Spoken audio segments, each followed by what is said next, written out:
sedikit aja. Kalaupun dia nggak mau mempelajari, kayaknya nggak minat dengan ilmu tersebut. Ya, karena memang itu sudah menempel di diri dia, ya dia suka nggak suka, nanti dalam kehidupan kenyataan dia sehari-hari itu nggak bisa terlepas. Ya apa salah satu contohnya? Ya kalau memang dia punya bakat keturunan, ya firasat dia lebih tajam. Ya, ada juga susuk yang sifatnya untuk kekebalan, ada yang sifatnya untuk tadi kekebalan, misalkan dari senjata tajam, ada yang kebal dari api, ada yang kebal dari tembakan. Nah, justru orang-orang yang terkena syarab gendam segala macam, karena di hatinya dia nggak mau berzikir, pikiran kemana-mana, galau kemana-mana, apa segala macam. Kita bisa berinteraksi dengan korin malaikat kita atau dengan korin jin kita dengan cara seperti begini. Seorang, entah itu dia santri, entah itu dia kiai, entah ustadz, ketika dia mempelajari syariat dengan benar, ketika dia mempelajari dengan syariat, dia menyucikan hati dan pikirannya, secara otomatis dia akan dapat ilmu yang namanya ilmu kebatinan. Itu UFO, piring terbang, itu adalah teknologi jin yang tingkat tinggi.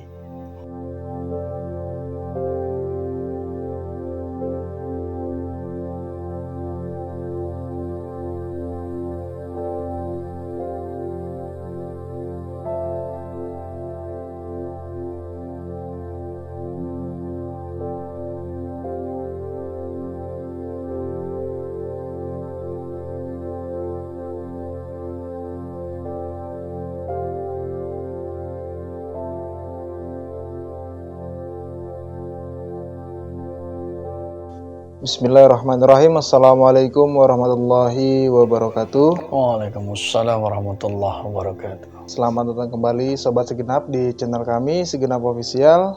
Masih bersama saya Irul, dan di samping saya masih ada Dr. Hasim Haq. Pada konten kali ini kita mau santai-santai nih Dok nih. Mau bacain beberapa komentar-komentar dari teman-teman yang udah komen, terus kita pilih dan nanti akan dijawab langsung oleh Dr. Hasim. Jadi konten kali ini nggak spesifik membahas suatu bahasan gitu loh ya. Satu konten. Iya. Tapi banyak bahasan karena kita ambil dari beberapa komentar-komentar yang ada di kolom komentar konten-konten kita sebelumnya gitu Dok. Tapi dokter sebelumnya sehat nih Dok nih. Alhamdulillah. Ting kopi. Yang penting kopi benar. Oke Dok, mungkin kita langsung aja nih Dok nih. Ini menyangkut di konten kita yang paling pertama nih Dok. Pertanyaannya dari Muhammad Samboza. Assalamualaikum Pak Ustadz. Seseorang yang memiliki ilmu kebatinan itu apa karena mau belajar atau hanya orang yang terpilih yang ditunjuk oleh Allah Subhanahu wa Ta'ala? Ya, kalau kita lihat dari pertanyaannya, sebetulnya di konten kita sebelumnya ini udah terjawab. Ilmu kebatinan ini apa memang harus punya nasab keturunan atau memang pakai metode belajar? Dua-duanya bisa. Ada yang dengan metode belajar, ada yang dengan dia punya bakat dari keturunan pun bisa. Nah, mengenai hasilnya seperti apa, umumnya yang membedakan itu pernah aneh banget di konten sebelumnya. Bakat itu bisa diciptakan kalau dia sungguh-sungguh belajar. Kuncinya gitu. Yang kedua, kalau memang dia punya bakat keturunan, ya istilahnya pedang, istilahnya golok, ya tinggal diasah aja. Nah, apapun itu, dia mau melalui metode dia belajar atau dia dengan ada nasab keturunan, intinya yang terpenting adalah sebelum dia belajar yang namanya ilmu kebatinan atau dia punya nasab dari keturunan, dia mesti punya dasar pondasi yang kuat. Yang seperti aneh bahas di konten-konten sebelumnya, dasar dari pondasi yang kuat itu adalah syariat. Selesai. Simple jawabannya. Bisa dengan belajar, bisa dengan ada nasab keturunan, tetapi apapun itu mesti punya pondasi, yaitu syariat. seperti yang kita bilang itu dok, jadi jadikan syariat itu sebagai penggaris. Nah, itu buat ukurannya. Bukan kebatinannya sebagai ukuran, tapi syariatnya menjadi penggaris, menjadi ukuran. Selesai. Tapi bisa dikatakan begini nggak dok, misalkan nih aneh nih dok, punya nasab keturunan, tapi aneh nggak pakai untuk memperdalam ilmu kebatinan, apakah itu jadi sia-sia atau gimana?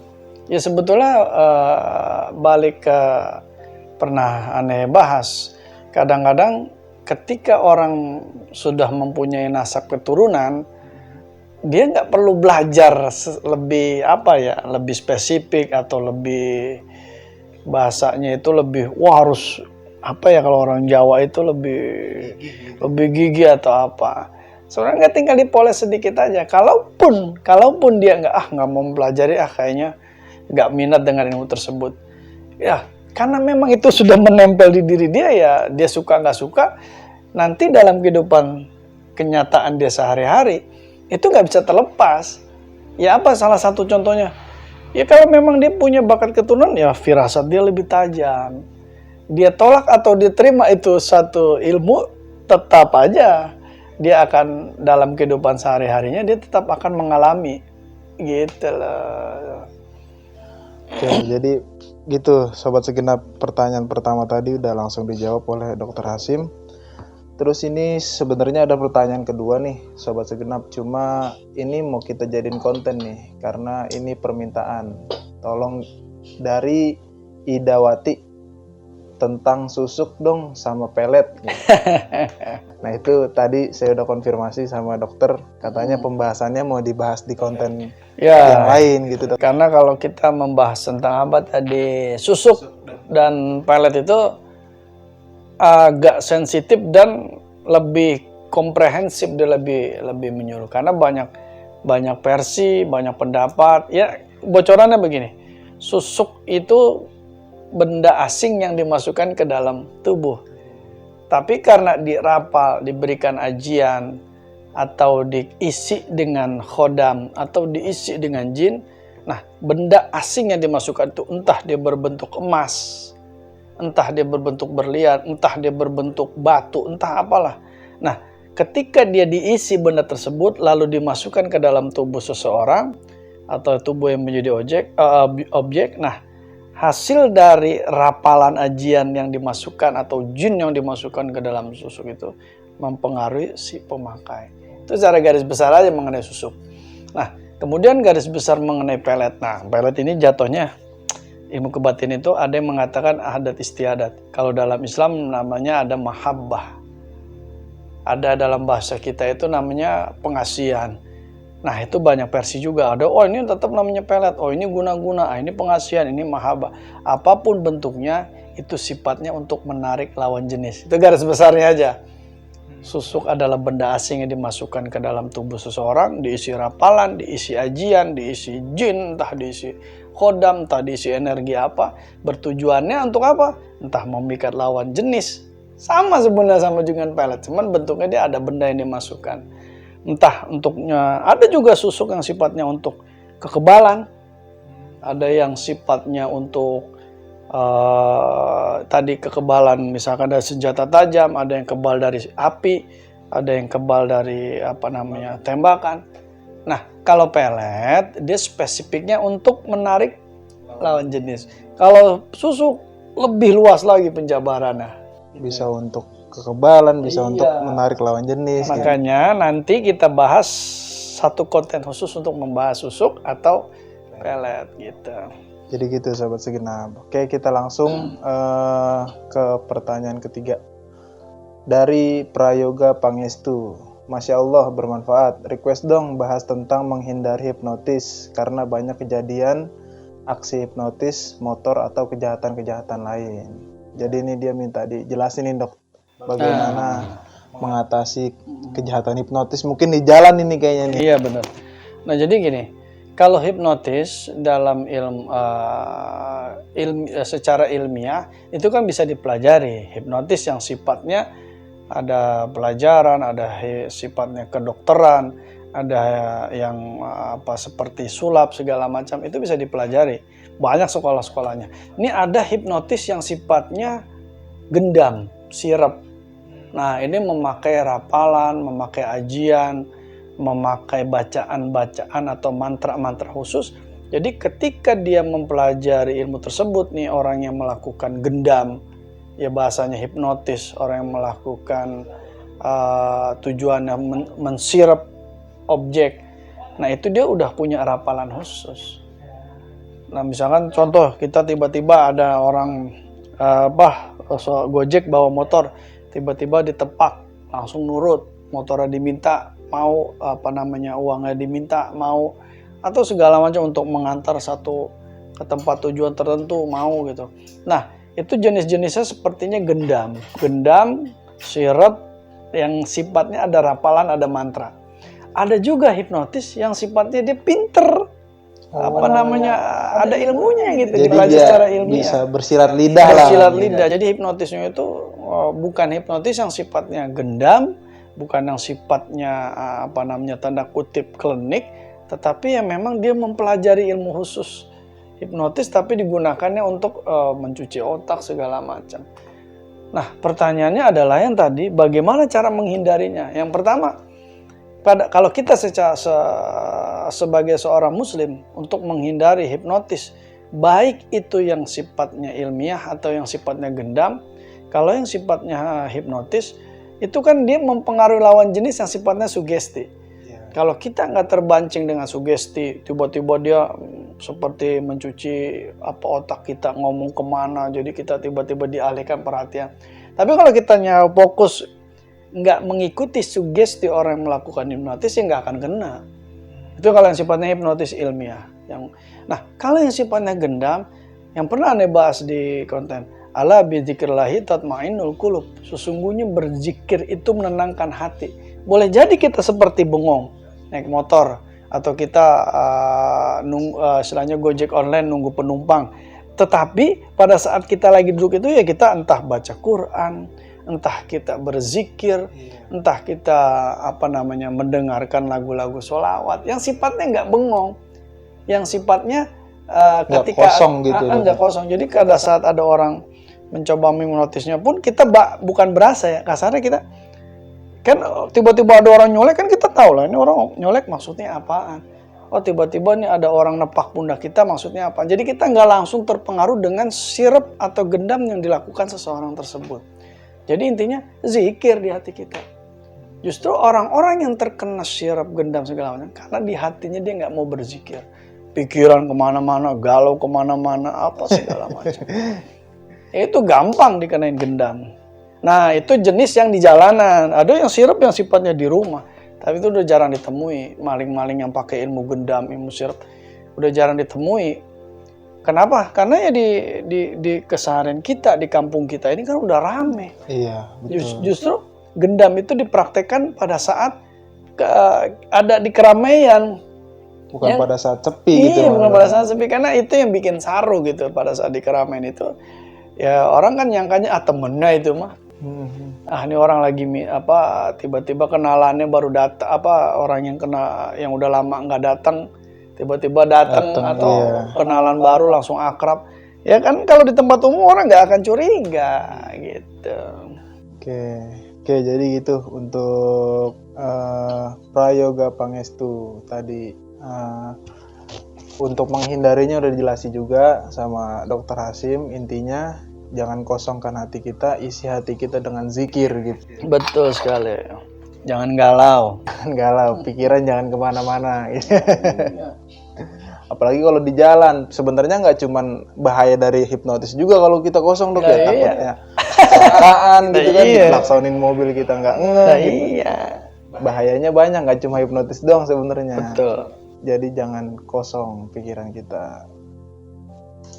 Oke, terus yang keempat dari Gatot Braja. Wah, ini pertanyaannya untuk pribadi dokter nih.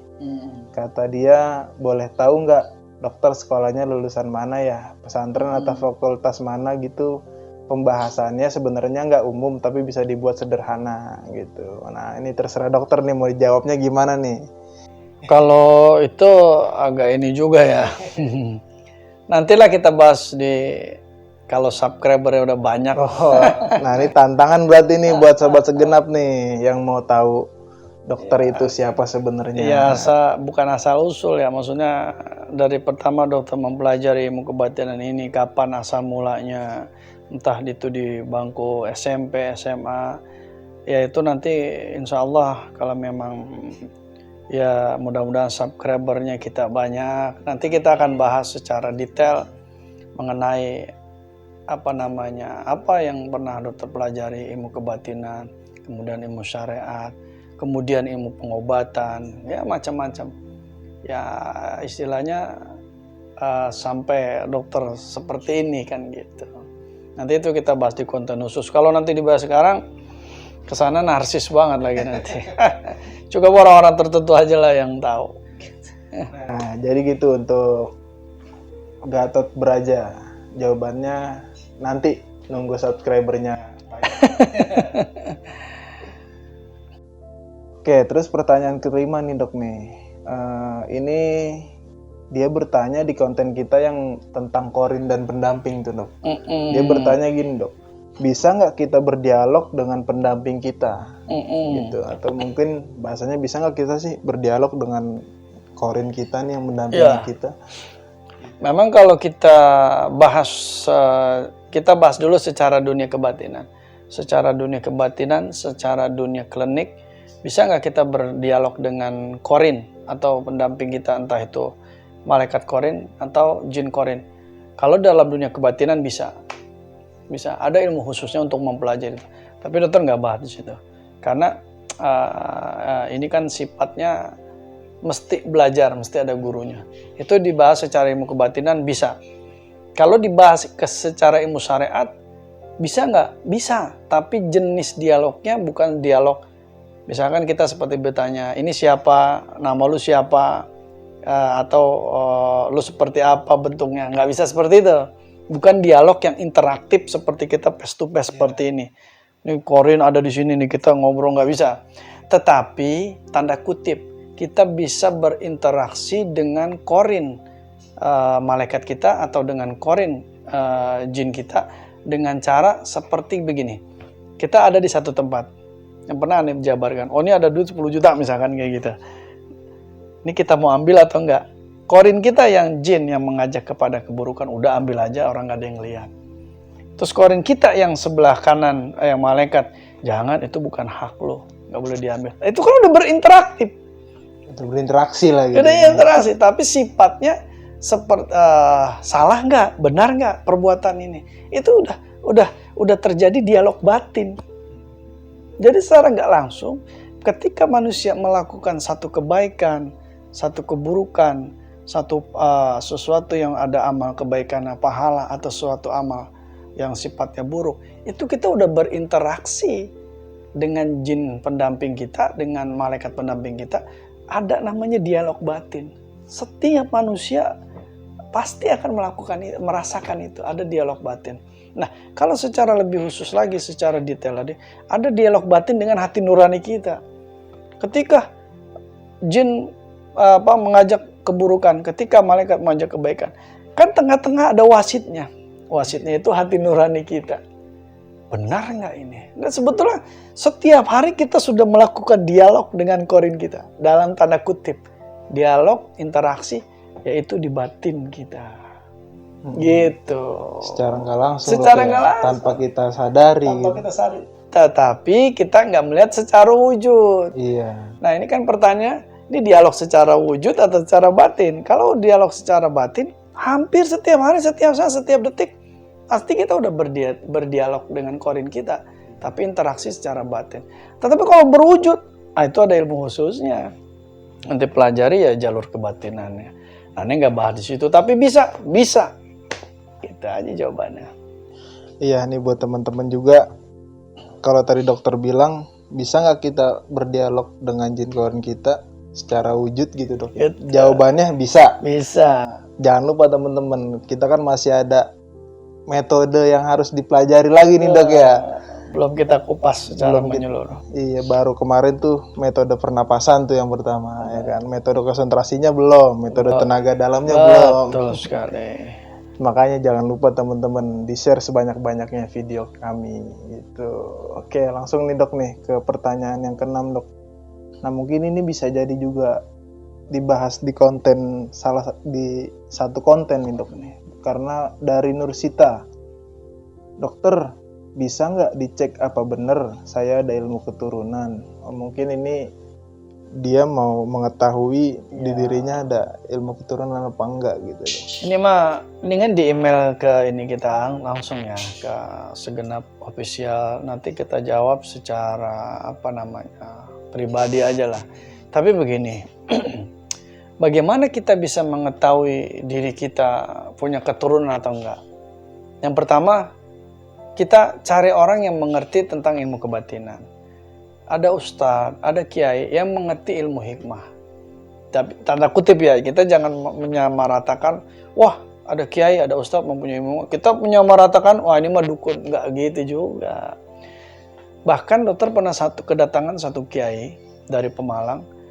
Beliau mengatakan begini, seorang entah itu dia santri, entah itu dia kiai, entah ustadz, ketika dia mempelajari syariat dengan benar, ketika dia mempelajari dengan syariat, dia menyucikan hati dan pikirannya, secara otomatis dia akan dapat ilmu yang namanya ilmu kebatinan. Secara otomatis dia akan mendapat yang namanya pengalaman batin. Secara otomatis loh, tanpa dia dipelajari. Jadi sebenarnya untuk kita mengetahui kita punya ilmu kebatinan atau enggak, secara tidak langsung kita bisa bertanya kepada orang-orang yang memang dia ada di dalam bidang itu. Gitu. Tapi yang Ane pernah bahas, kita bertanya nih orang jelas, ini kiai, ini ustadz apa? Maaf gitu, jangan-jangan dukun yang ngaku-ngaku ustadz.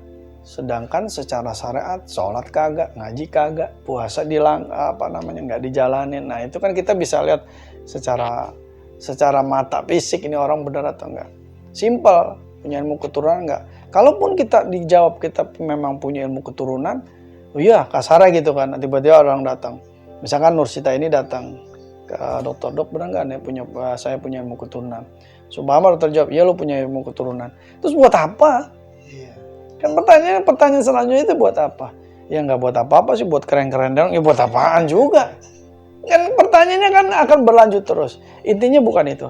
Mau kita punya ilmu keturunan, mau kita punya nasab keturunan, ilmu nasab dan keturunan, jawabannya bukan kita membanggakan keturunan kita. Yang kita alami sekarang, jadilah generasi terbaik yang sekarang.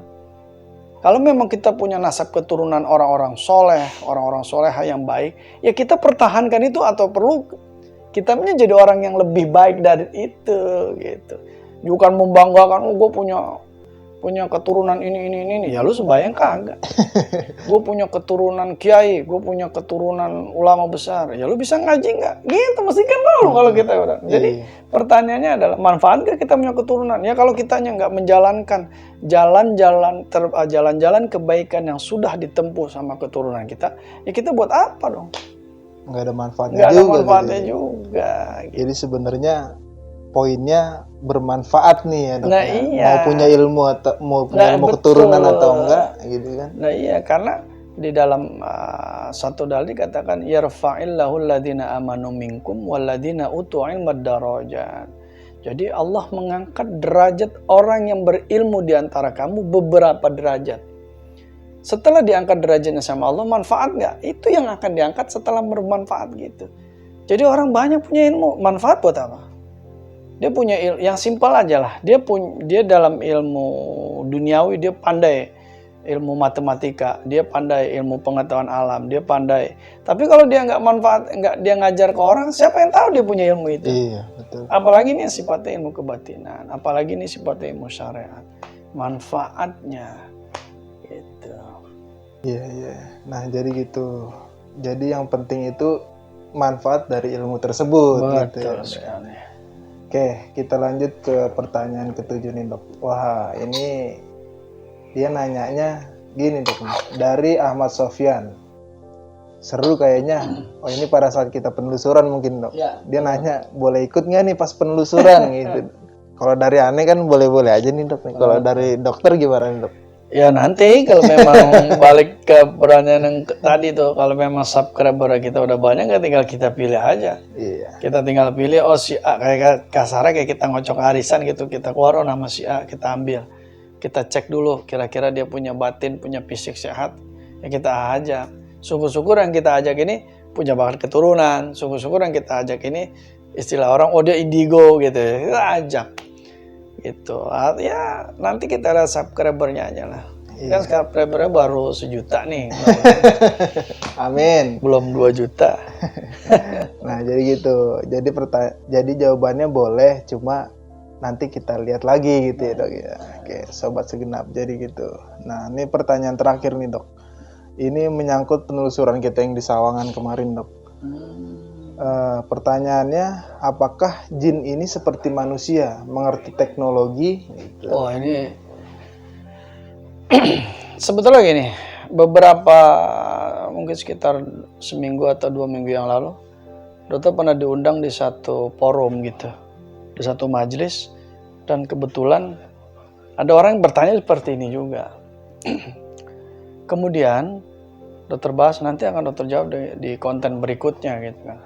Sebetulnya dokter juga nggak mau merencanakan tentang apa membahas tentang ini, tapi karena memang udah ada pertanyaan seperti ini,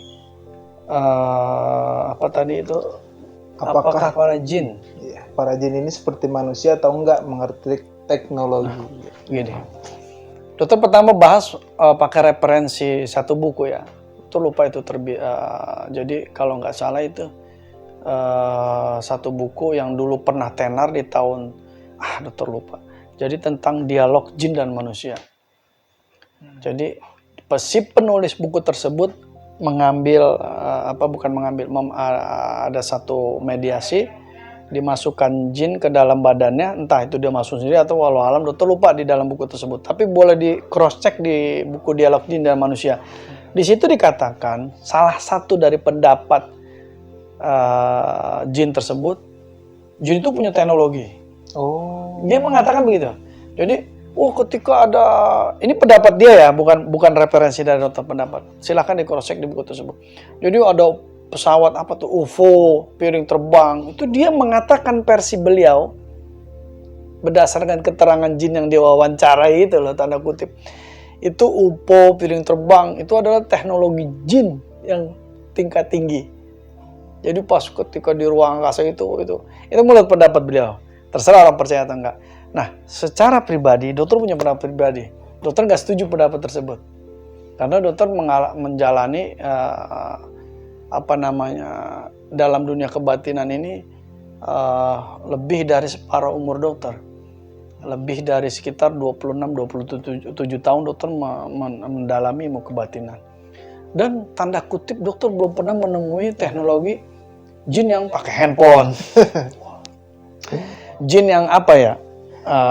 Yang keren lagi, canggih gitu. Iya maksudnya, ya seperti kita pakai handphone, atau jin tiba-tiba dia naik motor sport, atau dia pakai naik Ferrari di alam jin gitu. Dokter belum pernah menemui itu.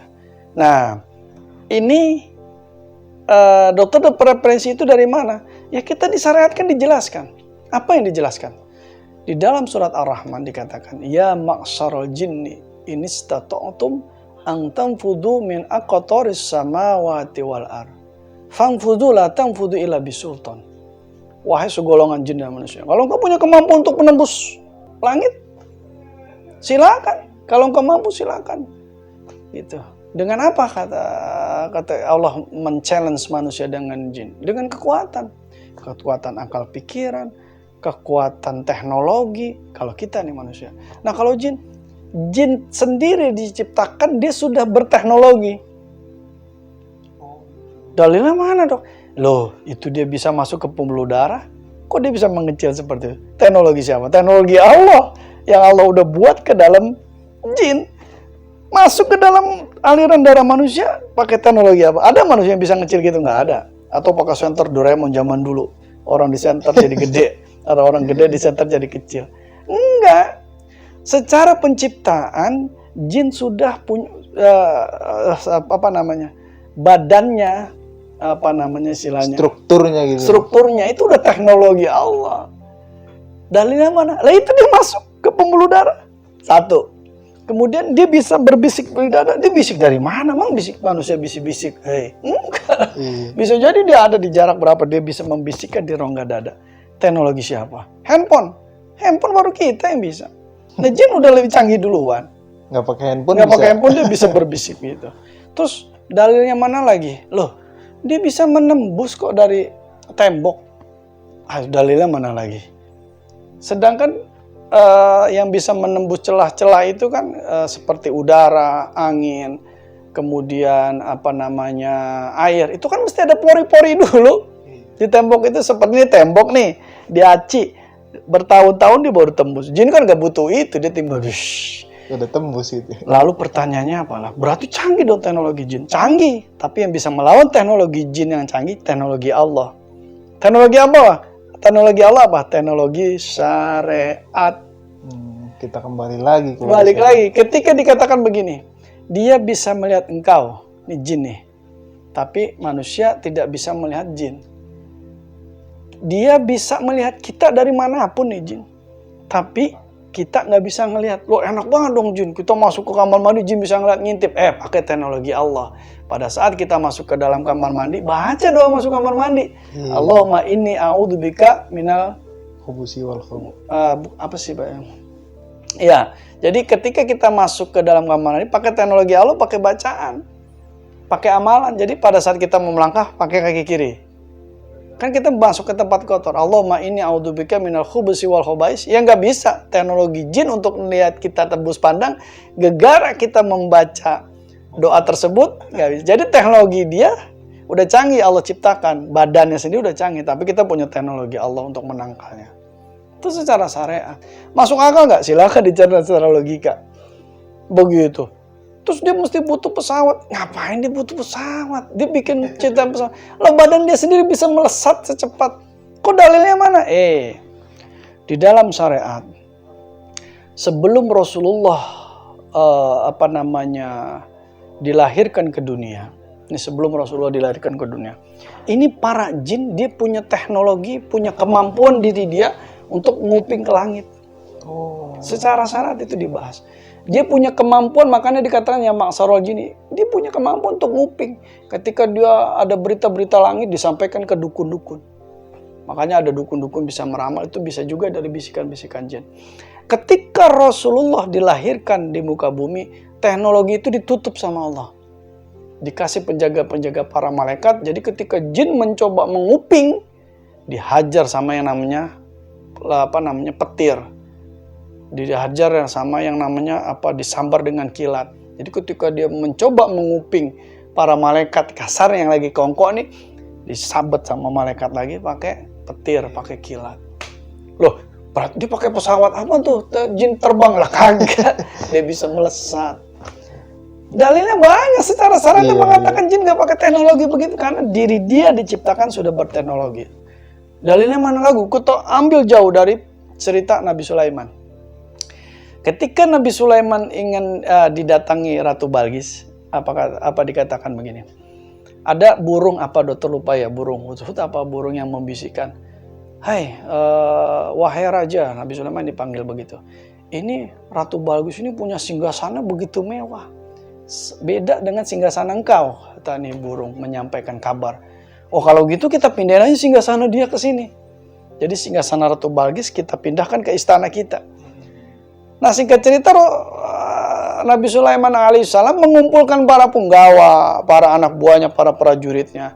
Ada ahli kitab, ada ahli hikmah, ada jin ifrit di situ. Kata Nabi Sulaiman, bikin sayembara. Siapa yang bisa mindahin singgasana Ratu Balqis? Jin ifrit nunjuk. Saya bisa, ya raja. Caranya gimana? Pada saat engkau bangun dari dudukmu dan kau duduk lagi, singgasana itu udah sampai di sini. Pakai kendaraan apa itu jin? Logikanya kan gitu. Nah, diri dia, penciptaan badan dia itu udah berteknologi. Dia bisa melesat, ngambil, selesai. Jadi nggak butuh. Jadi dia bisa melipat ruang dan waktu. Teknologi jin itu. Terus jin punya teknologi pesawat ulang alik UFO. Nggak setuju dokter dalam preferensi itu. Karena malah jadi nggak masuk akal. Kalau dia bisa melesat, masa dia mau terbang? Ngapain ini? Ngapain? Kurang kerjaan. Kurang banget kerjaan naik banget, pesawat gitu. malah menurunkan derajat level dia. Satu, itu udah sekian dokter jelaskan beberapa alasan. Bahkan pernah dokter jelaskan di konten sebelumnya mengenai kita pernah membahas di kebun kosong. Nah itu dokter pernah membahas tentang Azazil. Lah Azazil itu kan Kopassusnya Allah dari misalnya kata dari langit turun ke bumi. Dia naik apaan? Untuk dia membersihkan para perusuh-perusuh jin di muka bumi itu kan dia turun. Naik roket apa? Aduh, kadang-kadang bukan dokter mengecilkan pendapat orang. Itu orang berpendapat boleh. Tapi dokter mereferensikan berdasarkan syariat referensinya gitu loh. Yang Gitu. lebih masuk akal gitu. Bahkan itu lebih masuk di akal. Dan dokter bisa menyiapkan argumen-argumen yang lebih banyak lagi. Tapi kalau kita bahas di konten ini malah terlalu banyak. Tapi cukuplah detail-detail yang tadi dokter jelaskan. Dalil-dalil yang dokter jelaskan dari Nabi Sulaiman segala macam. Masuk akal nggak? Silakan cerna sendiri. Begitu. Jadi jin nggak perlu pesawat buat pergi. Ya nggak perlu teknologi. Orang dia bisa ngelihat kita, ngintip kita dari jarak manapun. Nah terus menutup intipan dia mah. Dengan syariat lagi, teknologi syariat yang kita pakai. Itu dia masuk ke pembuluh darah. Iya, jadi jawabannya sih sebenarnya apakah jin berteknologi? Justru dia lebih berteknologi gitu ya. Penciptaan dia, Allah spesialkan dia berteknologi, makanya dia nggak mau sujud dengan Nabi Adam. Akhirnya kata Allah, engkau boleh kayak kasar gitu, teknologinya lebih canggih, penciptaan aku lebih hebat dari Adam, aku terbuat dari api, Adam terbuat dari tanah. Tetapi secara ilmu, akal pikiran, Adam dianugerahi oleh Allah lebih luas pengetahuannya. Makanya ada di dalam surat Al-Baqarah ketika terjadi dialog antara malaikat, kemudian jin, segala macam. Ya Allah, apa nggak cukup nih malaikat tugasnya berzikir, bertasbih. Kemudian ada punya pasukan khusus Azazil, jin-jin jin-jin hebat. Apa nggak cukup? Nggak, menurut Allah mengenai tentang alasan penciptaan manusia itu ya karena dia dikasih anugerah, dikasih kemampuan, akal pikiran dia, ilmunya melebihi dari malaikat dan jin. Terus akhirnya malaikat men-challenge kan. Allah men-challenge malaikat. Kalau memang engkau lebih pintar dari Adam, sebutkan ini, sebutkan itu. Nggak bisa, malaikat terbatas. Karena nggak dikasih ilham untuk menyebutkan benda-benda atau pengetahuan tersebut. Sedangkan Adam dikasih segala macam pengetahuan. Makanya ketika ditanyakan, seberapa luas sih alam semesta ini? Ya seberapa luas pikiran kita menafsirkannya, menjelajahnya. Dengan apa? Yang tadi dalam surat Ar-Rahman, ya ma'syarul jinni in istata'tum. Kalau emang kau pengen masuk ke langit ke-7, pakai teknologi. Gitu. Dengan kemampuan ilmu, dengan kemampuan pikiran, dengan kemampuan teknologi, tembus. In istata'tum antanfudhu min aqtaris. Engkau enggak bisa menembus langit. Antanfudhu min aqtaris samawati wal ardh. Fanfudhu la tanfudhu, enggak bisa. Illa bisultan, kecuali dengan kekuatan. Dengan kekuatan apa? Kekuatan pikiran, kekuatan teknologi, kekuatan walau alam. Begitu. Nah, jadi gitu sobat segenap, pertanyaan-pertanyaan udah dijawab nih sama Dokter Hasyim nih. Mungkin dari dokter ada yang mau disampaikan lagi nggak nih dok buat sobat segenap nih? Sebetulnya pertanyaan terakhir ini luar biasa, pertanyaan menarik. Teknologi itu luar biasa. Dari Wati Rahmah nih dok nih. Karena dokter berani memberikan referensi. Ada satu yang tadi dokter bilang tadi, ada satu buku membahas detail tentang teknologi jin seperti UFO. Dokter nggak setuju seperti itu malah. Karena itu referensi di syariat nggak begitu. Udah intinya jin itu juga memang udah teknologi, dia udah teknologi canggih. Bisa nembus, bisa berbisik, bisa ngelihat kita dari tempat manapun, bisa ngintilin kita nih di pundak, tiba-tiba nemplokin, bisa bikin orang kesurupan. Teknologi hipnotis sudah tingkat tinggi tuh, orang dimasukin, iya kan gitu, kasarnya kan begitu. Tiba-tiba dia tadinya nggak bisa ngangkat barber yang 50 kilo, kemasukan jin jadi kuat. Teknologi siapa yang bisa kayak gitu? Teknologi Allah. Gitu. Jadi sehebat apapun jin punya teknologi, lebih canggih teknologi Allah. Oke. Oke, jadi gitu aja sahabat segenap, pertanyaan-pertanyaan yang udah dijawab. Mungkin nanti akan ada konten yang sendirinya nih dok ya, yang buat susuk dan pelet ya. Insya Allah. Tadi udah terbahas secara garis besar aja. Iya. Oke, untuk sobat segenap, mungkin akhir dari video kali ini cukup sekian. Dan jangan lupa untuk selalu di subscribe, like, and share sebanyak-banyaknya. Dan jangan lupa kalau teman-teman mau dibacain lagi komentarnya, tinggal di komen aja di kolom komentar. Lebih dan kurangnya, mohon maaf. Ada lagi? Insya Allah cukup. Oke, mungkin cukup sekian. Wassalamualaikum warahmatullahi wabarakatuh. Waalaikumsalam warahmatullahi wabarakatuh.